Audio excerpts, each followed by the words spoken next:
All right. So the law stirs up sin. That took us a long time to deal with that, didn't it? The next fact about the law is it strengthens sin. 1 Corinthians 15,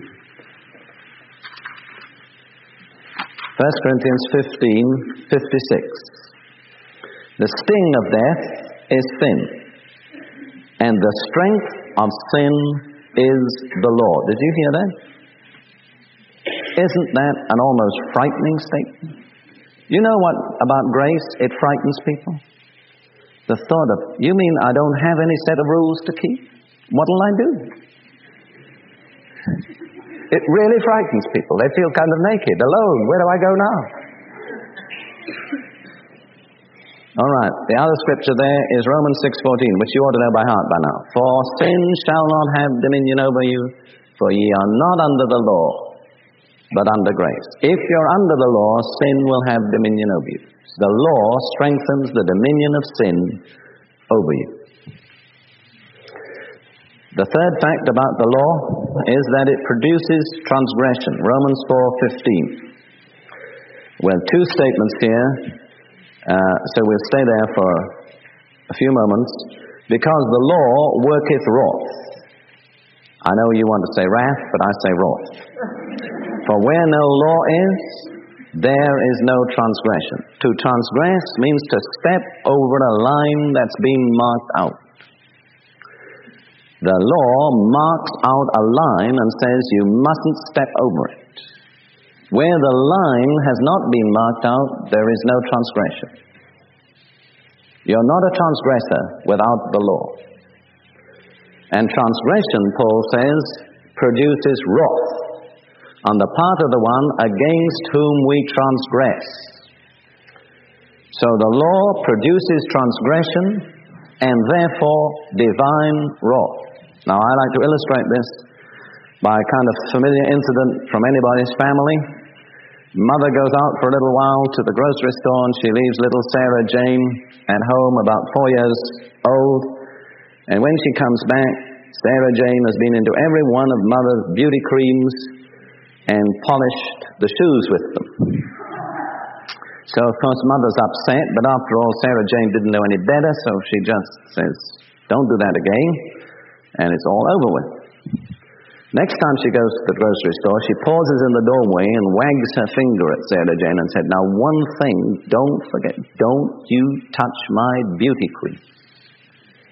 Well, of course, Sarah Jane, being like you and me, there's only one thing she's interested in doing from that moment onward, which is the beauty creams.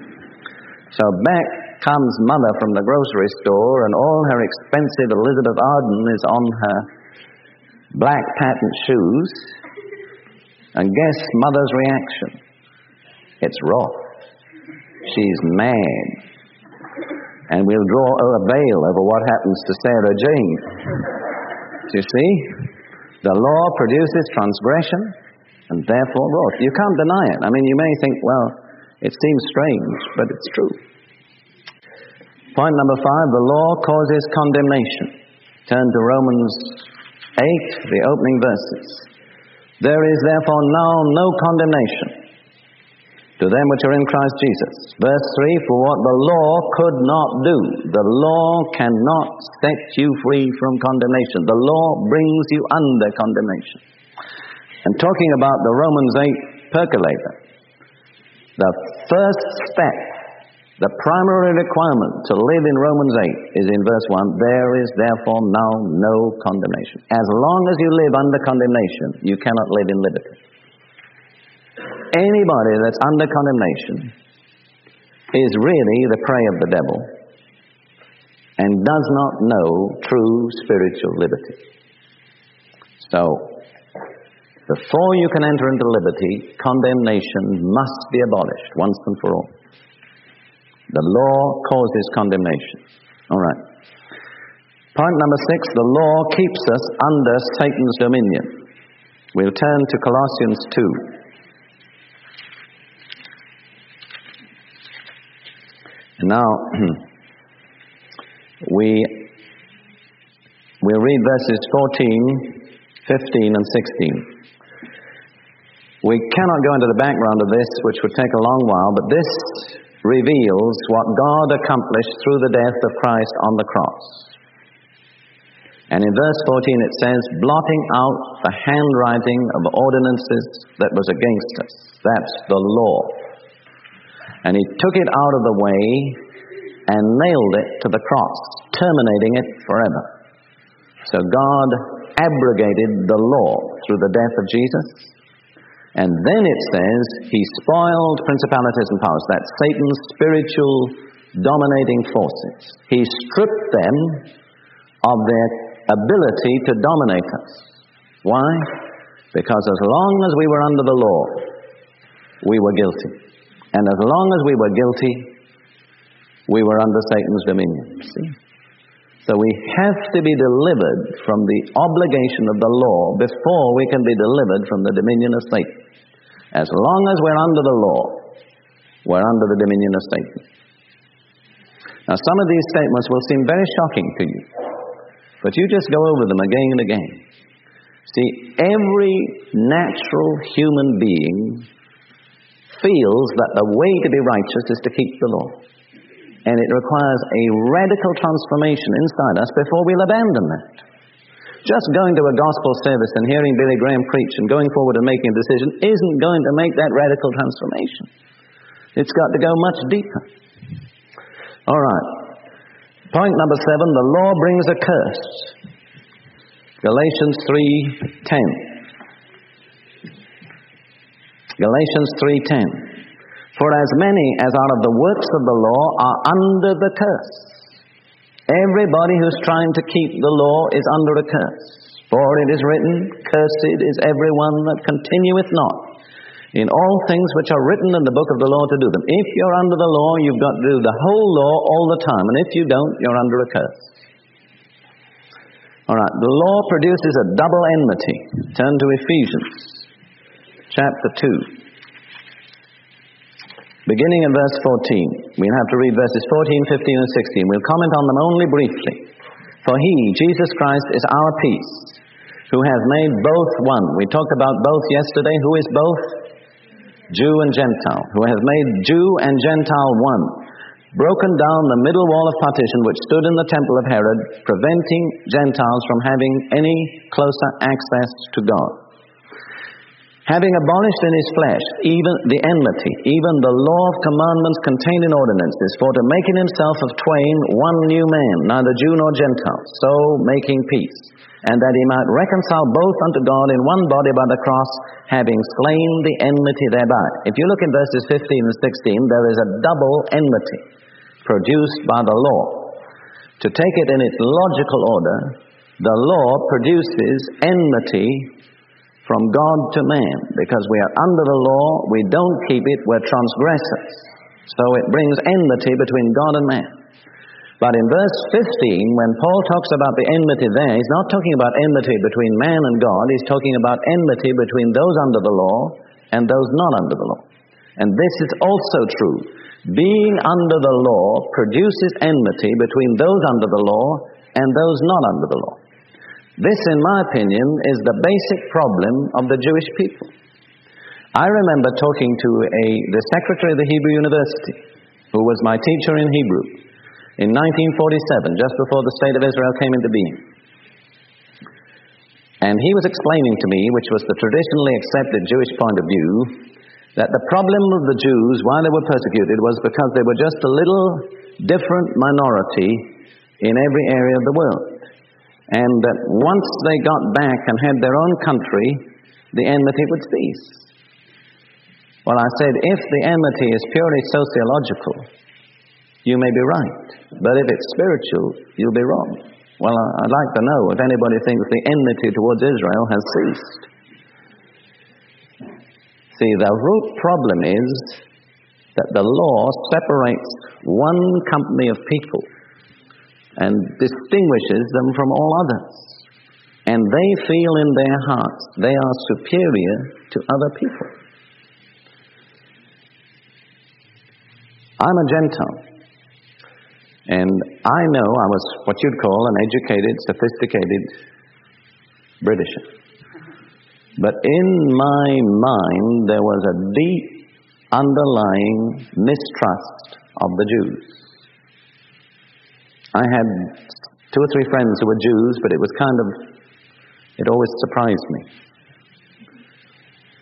I will also tell you this, in the heart of the Jews, there's a deep underlying mistrust of the Gentiles. It's mutual. Okay, what's the cause of it? What's the enmity? Paul says it's the law. That's what creates the enmity. I'll give you a very simple, sort of homely illustration of this. At one point, for reasons which we don't need to explain, my wife and I went on the Weight Watcher diet. And we had a dear lady who devoted herself to our service, came to our house, and lived with us just to cook Weight Watcher food for us. Really comical, because she had to confess to us later that at night she sneaked out to the refrigerator and cheated. She was so convicted that about 2 years later she had to come to my wife and tell her that. But anyhow, for several weeks we lived on these, and you know, Weight Watcher, everything's got to be measured to the last leaf of lettuce and the last beetroot and everything. And it does, believe me, Weight Watchers works. I'll endorse it anywhere as a means of slimming. If you keep it up. Well, you know, I observed my own inner reactions. And after about a month, I would walk around with a rather superior attitude and look at people and say, they ought to be on Weight Watchers. Have you noticed that the real successful Weight Watcher is a real evangelist? Have you noticed? They'll go everywhere and tell them, I'm on Weight Watchers. It's done this to me. I lost 2 pounds last week. And then I thought to myself, what about the Jews? They've been leading a peculiar, separated life with different diets and different other things for 3,500 years. Can you imagine what that's done to them? No wonder they have a struggle to come out from under that. But there it is. It is a fact. The law produces enmity. It divides. Divides God from man and man from his fellow man. We'll have to go on. Point number 9. The law produces bondage. And that's such a nice religious word that I put slavery in parentheses. You know, nobody minds being in bondage. But being a slave sounds different. All right, Galatians 4. Galatians 4, verses 24 and 25. Now, Paul is writing to the Galatians who were trying to go back or go under the law of Moses. And he compares Abraham's 2 wives and 2 sons. Hagar, who was the mother of Ishmael, Sarah, who was the mother of Isaac. And in this allegory, he says Hagar corresponds to the covenant of the law made on Sinai, and Ishmael corresponds to the works of the flesh or of the law. And he says Hagar was a slave woman and produced a slave.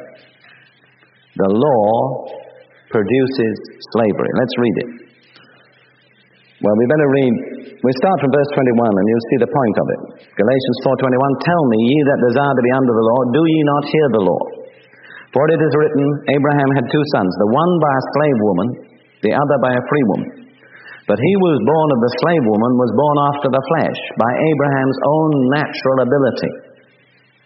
But he who was of the free woman was by promise, by supernatural fulfillment of a promise which went beyond Abraham's own physical capacity. Which things are an allegory? For these are the 2 covenants, law and grace. The one from Mount Sinai, which brings forth slaves, is Hagar. For this Hagar is Mount Sinai in Arabia, and answereth to Jerusalem, which now is and is in slavery with her children. The law produces slaves. All right? And then also Romans 8:15, we look there. Romans 8:15. And we need to read it in conjunction with verse 14. For 14 describes the life of grace and faith, and 15 warns us against going back to the other alternative. For as many as are led by the Spirit of God, they are the sons of God, children of God. For ye have not received the spirit of bondage again to fear. That's legalism. Don't go back under the law. We talk about the bondage to drugs or alcohol, and it's very real. But when Paul talks about bondage, he's talking about religious law. And he warns us, we didn't receive the spirit that makes us a slave to fear. The Spirit says, do this, don't do that. If you don't do that, you're a sinner. If you do that, you'll go to hell.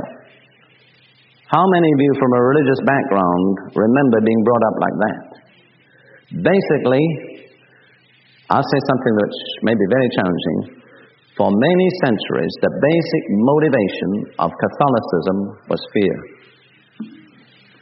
It's the spirit of bondage or slavery to fear. And believe me, that doesn't mean I'm not including Protestant. I'm just making that statement. We're so used to that, we think religion must be like that. Not so. And number 10, it produces persecutors. Galatians 4:29. Galatians 4:29. This is continuing the parallel between law and grace and Ishmael and Isaac. Just the one verse, Galatians 4:29. But as then he that was born after the flesh, Ishmael, persecuted him that was born after the Spirit, Isaac, even so is it now. Listen, if you are a child of God walking in the Spirit, your persecutors will be the religionists. The people who only know religious law. You'll offend them. You'll frighten them. They'll get upset. It's fantastic, the reaction of the religious legalist to grace. You know, when John Wesley went through Britain, through England, preaching the gospel of free grace, he arrived in Cornwall, and a man there got what the Methodists call assurance. He suddenly believed, and in those days it was a very hard thing to believe, that his sins were forgiven. You see, they were so used to the religious legalism that the concept that you could actually know your sins were forgiven was astonishing. It took Wesley years to achieve it for himself. So this man went around testifying that he knew his sins were forgiven. Well, you would think that wouldn't disturb people. But it turned the whole community against him. You know what they did? They press-ganged him into the British Navy. He was made to go into the Navy, left his wife and children behind. Why? Because he just told people he knew his sins were forgiven. It scared the whole religious community. See, grace always frightens legalism. And they'll always react. Basically, we don't need to fear the secular world. The persecutors of those who walk the way of grace are those who keep the law. Who persecuted Jesus and the apostles? The religious legalists. Who persecuted the true witnesses of Jesus for 19 centuries? The religious legalists. It's Ishmael that persecutes Isaac. And it will be to the end of the age. Going back to Cain and Abel. Why did Cain kill Abel?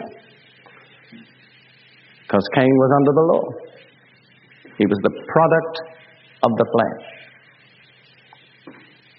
The flesh and the spirit are at enmity. Well, I'm going on rather lengthily. I want to finish this outline if I can. Let's just recapitulate as quickly as possible the effects of the law. Number 1, it stirs up sin. Number 2, it strengthens sin. Number 3, it produces transgression. Number 4, therefore also wrath. Number 5, it causes condemnation. Number 6, it keeps us under Satan's dominion. Number 7, it brings a curse. Number 8, it produces a double enmity between God and those under the law, and between those under the law and those not under the law. Number 9, it produces slavery. All right, now then, we just take a few more moments and try and sum it up. See, you've said all this, and you say, well, why then the law? If the law just produces all these problems, why did God ever get us involved in the law? Why did it ever come? What's the ultimate purpose? And as I said before, I will repeat, I believe the law is God's divine diagnostic. And God is aiming through it at laying bare our root problem. And I've suggested there that the root of our problem can be summed up in the word self-dependent. And it's the hardest thing to come to the end of, is depending on yourself. And I suggest that the inner motivation of sin, in its essence, is the desire to be independent of God. And I turn you to Genesis 3:5. Genesis 3:5. The final temptation of Satan that persuaded Eve, and therefore Adam, to disobey God. For God doth know that in the day ye eat thereof the forbidden fruit, then your eyes shall be opened, and ye shall be as gods, knowing good and evil. Now, whereas it says gods, the Hebrew is Elohim, which is the normal Hebrew word for God, and I'm sure that what Satan said and Eve believed was, you will be like God. You'll know good and evil. Now, is it wrong to be like God? We could easily understand if he tempted her to adultery or murder. We would have said that's bad. But isn't it very good to want to be like God? Depends what your motive is. What he said in essence is, if you know the difference between good and evil, you'll no longer need to depend on God. You can make your own decisions and run your own life. And the essence of the sin was the desire to depend no longer on God. And that is the root in every ego. It's the desire to do my own thing, to go my own way, not to have to depend upon God. The one person who perfectly sets forth the opposite is Jesus. He said, the Son can do nothing of himself. As the living Father hath sent me, and I live by the Father. If you want the picture of Jesus, it is total, continuing dependence on his Father. And that's what God wants of every child of God. The great enemy is self-dependence, self-reliance. I can do it. Compare Jeremiah 17.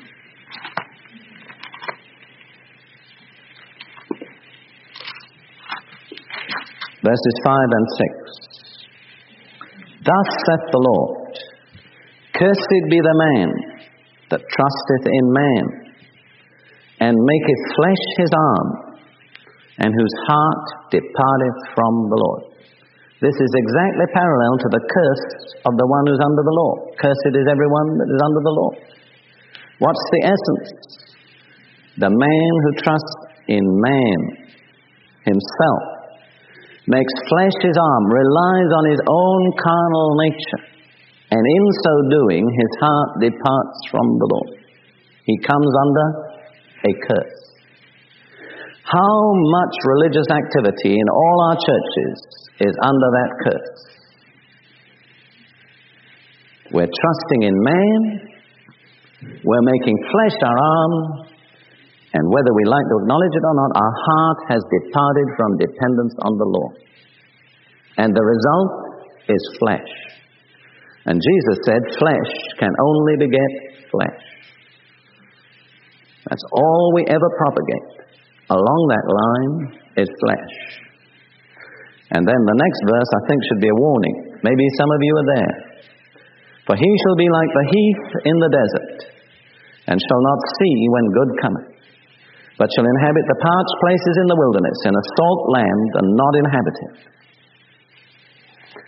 Let me also point out to you, and I'm drawing this to a close now, in Habakkuk.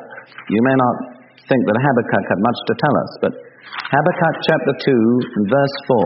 This is the key verse on which Paul based his doctrine of justification by faith. It's quoted 3 times in the New Testament, in Romans, Galatians, and Hebrews. Habakkuk chapter 2, verse 4. The latter part of the verse is quoted in the New Testament. So it's a key verse. And I'll read the whole verse. Habakkuk 2:4. Behold, his soul which is lifted up is not upright in him, but the just shall live by his faith. Now, you know, for many years I couldn't understand how those two halves of that verse went together. And then just recently God opened my eyes and I realized that there are two alternatives. You can humble yourself and in faith depend on the Lord, or you can trust in yourself and your soul is lifted up in arrogant religious pride. And there are only those two alternatives. Everyone is in one category or the other. And then if you like to look also in Romans 3:27. Romans 3:27. Where is boasting then? It is excluded. By what law? Of works. Nay, but by the law of faith. If I'm always doing the right thing in my own strength, I can boast. But if I'm simply trusting in the grace of God and depending upon Him, I have nothing to boast of. Faith excludes boasting. And if you look to also in Romans 10:3, Romans 10:3, it's one of the key verses in this passage, talking about Israel. For they, being ignorant of God's righteousness, and going about to establish their own righteousness, have not submitted themselves under the righteousness of God. See, while we are seeking to establish our own righteousness, we are not submitted to the righteousness of God. The root of it is pride. I don't need God's grace. I keep the 613 commandments of Judaism. That's the essence of it. And you'll notice that religious people will always multiply commandments because it inflates their ego. My dear friend, you've only got 10 commandments? What's that? I've got 600. I spend my life worrying about my 600 commandments. And look how religious I am. All right. Now, turn to 1 Corinthians 1:26. We've got two more scriptures. 1 Corinthians 1:26. Paul is writing to the Christians at Corinth and he says, see your calling, see the kind of people that are in with you. How that not many wise men after the flesh, not many mighty, not many noble are called. Has God got any prejudice against people who are wise or mighty or noble? No, He loves them all. Why is it that there's a small proportion of those who are wise or mighty or noble? Because people who are wise, mighty or noble normally trust in themselves. That's what makes it difficult. I've listed here 5 things that men commonly trust in rather than depending on the grace of God. Number 1 is wealth. Number 2 is nobility or social position. Number 3 is education or knowledge. And note it was knowledge that was the original temptation. You will be like God, knowing good and evil. You won't need God because you'll have enough knowledge of yourself. Number 4 is power. And number 5 is religion. And that's the biggest stumbling block of all. I've got my religion. Why do I need grace? I'm a good Lutheran. I'm a good Catholic. I'm a good Baptist. Why do I need the grace of God? You think people aren't like that? Believe me, the churches are full of people like that. All right, turn to Matthew 3:10, the last scripture. Matthew 3:10. Now also the axe is laid under the root of the tree. And I offer you this comment. The root is self-dependence. The law laid bare the root. The gospel lays the axe to the root. But if you haven't laid the root bare, you can't lay the axe to it. God hasn't wasted anything. It's all done with a purpose. Praise God. I really believe I've seen it. That's our root problem. Self-dependence. And it's taken me, as I say, over 30 years to clear away all the religious language and institutionalism and get down to the thing that matters.